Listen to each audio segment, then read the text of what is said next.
So guys, Isuzu Crosswind. Ang issue nito ay malambot na ang front shock, no? Yung left and right malambot. So paano nyo makikita at malaman na malambot na yung front shock? Ganito lang yan. So pagka nagpreno, medyo ano na siya, sumasaldak na siya, no? Tsaka possible sumasayad na yung gulong nyo sa harapan.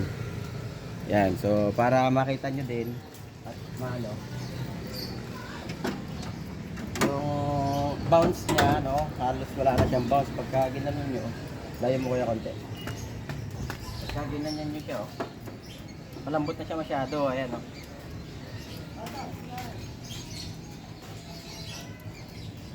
Yan, malambot na masyado. Pagka sa okay pa na ano, na shock, halos hindi siya gano yung bouncy na bumabalik. Yan. So, masyado malakas yung bounce niya, oh. Masyado siya mabilis mag-bounce. So, ganun. So, papalitan na natin ng front shock yan. Yung issue na yan.